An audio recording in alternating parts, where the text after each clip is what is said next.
Hi, welcome to the Company Communicator deployment demo video. If you'd like to learn more about the Company Communicator as well as other app templates, please proceed to the following URL, aka.ms/Teams app templates.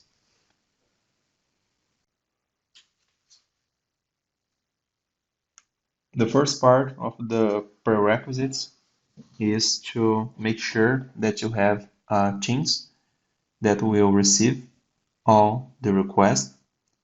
Then you also need to clone the repository to local storage because you need to configure some files as part of the manifest.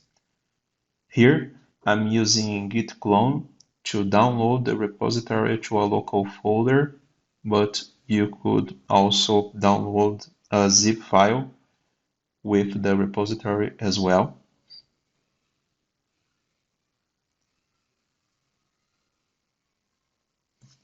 The next step is to register a new Azure AD application that will be used inside our tenant to represent the Company Communicator app.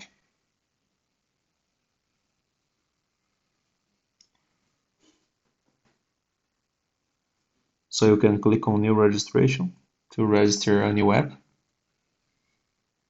You have to make sure that this app is configured to allow any organization to authenticate, and you can leave the redirectory URI empty for now.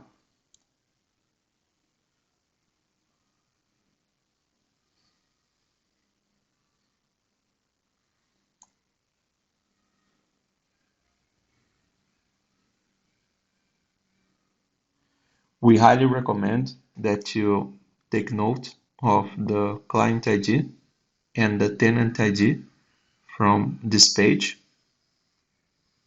And you will also need to configure a new secret that the bot will use to authenticate. Write down the secret as well and proceed with the deployment. The next step is to do deployment of the required Azure resources in your own subscription. There is this handy Deploy to Azure button, which you can open in your own subscription. That will open a wizard that you can fill out with the required information in order to have all components ready to be used in your own tenant. The first step is to configure a resource group. You can create a new one or use an existing one. Configure a base resource name, and a quick note here that this base resource name has to be unique. So make sure that you select a name that is unique for deployments. Paste the other fields such as the client ID, secret. For the sender UPN, in order to access the configuration tab in Teams, you are going to configure this list of UPNs. And even though if a user is part of a team, if it's not part of the sender UPN list, you won't be able to access the tab. So it's really important that you make sure that only the correct people have access to it. You also need to update as well the tenant ID. And even though I haven't done that in this deployment, you could also have configured the application name, icon, or if you have done any customizations, you could also have selected a different repository to choose to this deployment.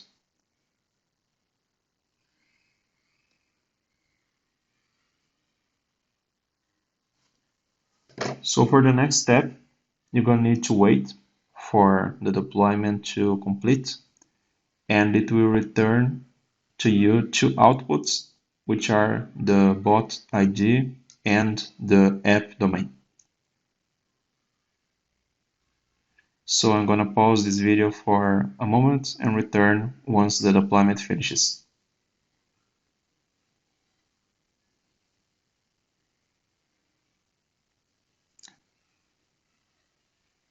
Okay, we are back, and now you can see the bot ID and the app domain. The bot ID is the same as the client ID, so the only new information we need to write down here is the app domain.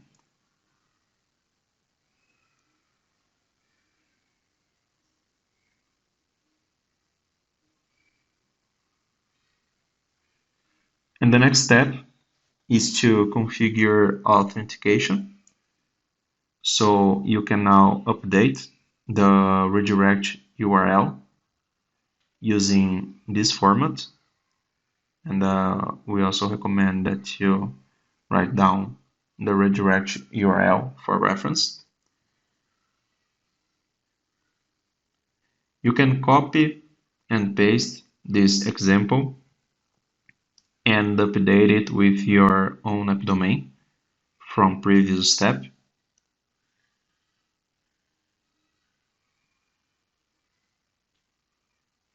Copy that.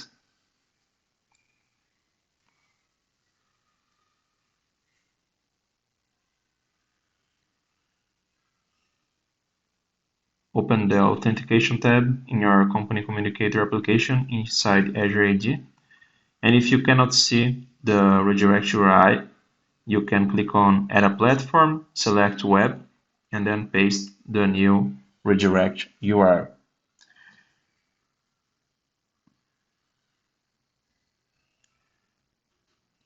You also need to enable ID token as part of the implicit grant configuration, and then you can click on Save.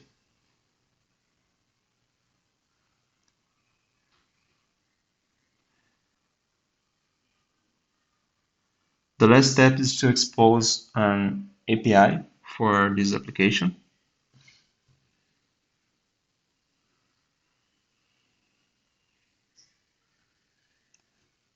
Again, write down the application ID URI for this API and replace the app domain with your own app domain configured previously.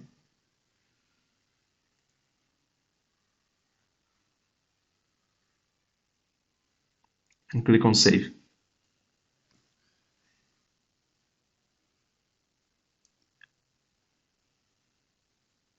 Now you need to configure a new scope for this API.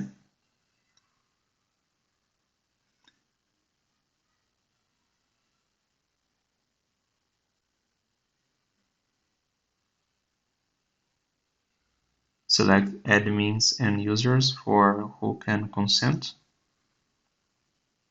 and paste the example or change appropriately for the other two fields. Now you need to configure the client applications that will be able to use this scope. You need to add two client IDs as described in the deployment guide, and then authorize the scope for these client IDs.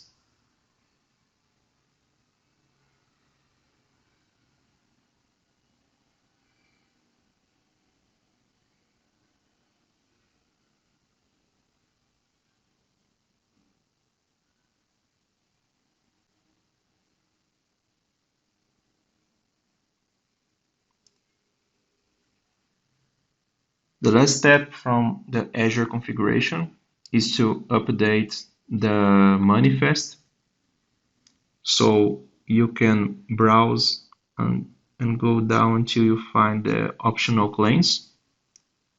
Copy the part of this manifest in the deployment guide and paste it to replace the optional claims field in the file. click on Save, and now the last step is to configure the Teams app packages. We have downloaded previously these files inside the repository. I highly recommend that you use a tool to modify the JSON files. In this case, I'm using Visual Studio Code, but you can use the tool of your choice. And you're going to need to update the company name, the website privacy and terms of use URL. And this will be the same for both the author and the user's JSON file.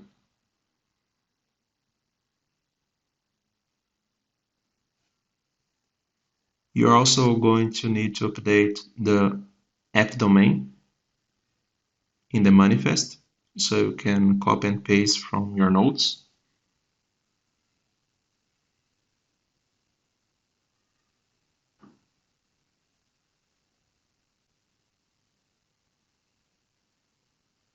The app domain needs to be replaced in 3 places in the author's documentation. And the last field to be replaced is the bot ID, which is the same as the client ID we registered in Azure. So our author's JSON file is ready. Now we can update also the user's JSON file. Again, update the name and the URLs.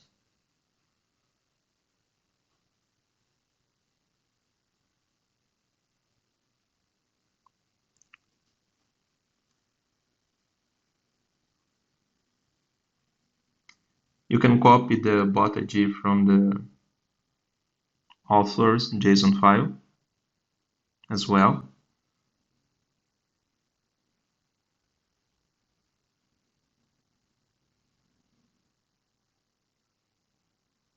And then update also the app domain.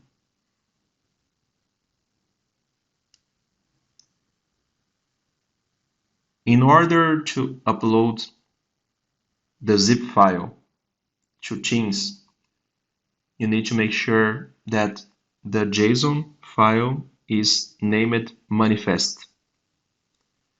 So to do that, you can create a new file, since we need to create 2 packages here.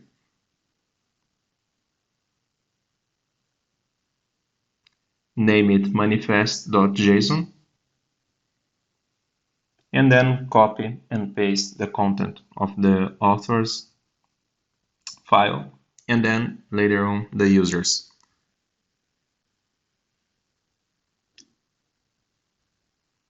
Here I'm gonna open the directory in Windows Explorer, select the PNG and the manifest.json file to create a zip file of it.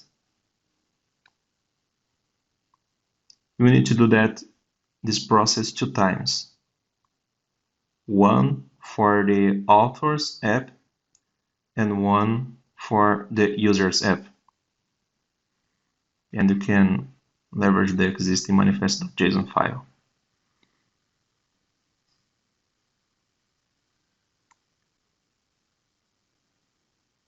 Create a new zip folder again, now for the users. And then your apps are ready to be deployed inside your Teams tenant.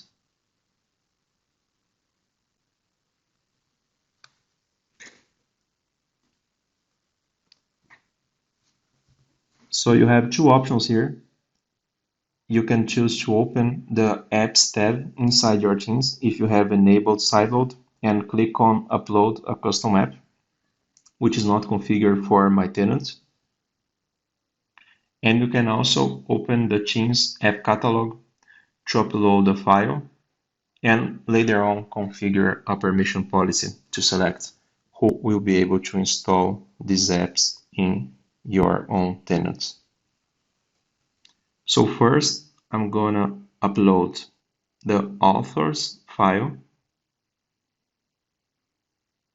and then once all the checks are completed, the app will be listed. If it's your first app, your tenant name will be created as well as part of the left list of the app categories. To install the app, all you need to do is to select a team. You have appropriate permissions and the channel of this team, and then a new tab is created. For the company communicator, you don't need to configure anything, just click on save, and you can optionally uncheck the checkbox to notify the team of this new app that has been uploaded. Next, I'm going to upload as well the users part of the company communicator, and then the same process apply. You can click on add and it will be installed to your user. And this is a really important step because if the app is not installed, user won't be notified when a new message is broadcasted through the company communicator. You can also expand the window to improve the amount of the experience of working on that. And now I'm going to send a test message to all users to make sure that everything is working as expected.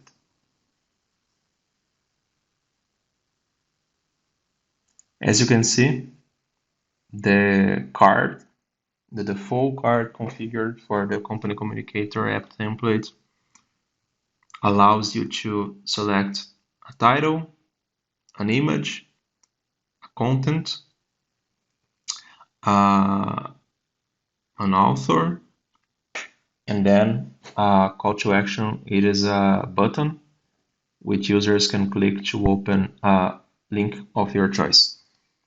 So, for example, I'm pointing the link to form, but you could point as well to different URLs.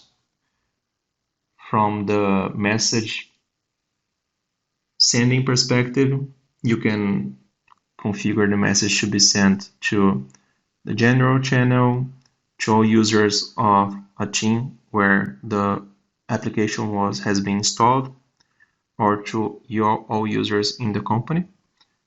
I have configured to select to send to all users. When I click on send, I can review that as well.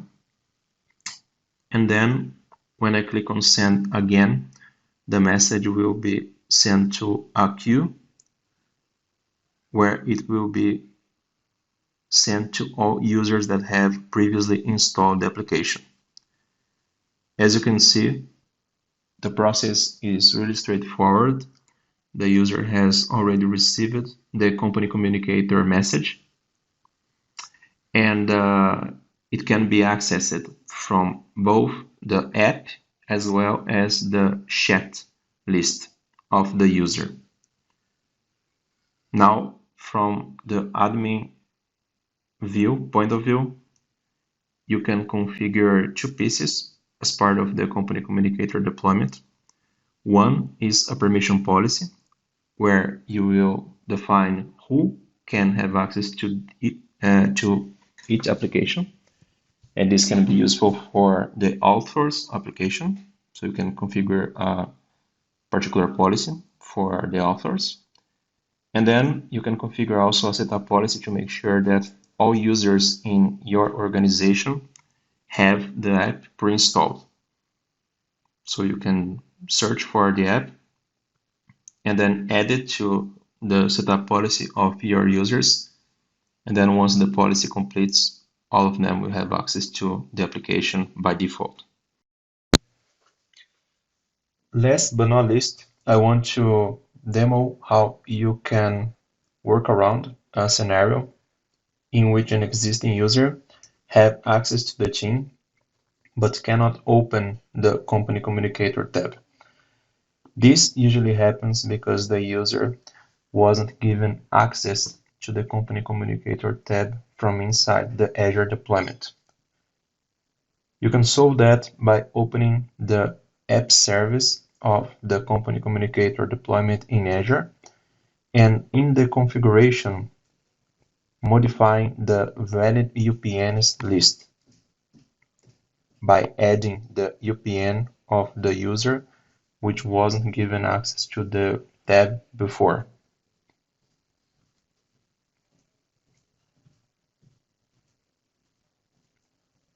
Once you add the user to the list, you can click on OK and then Save.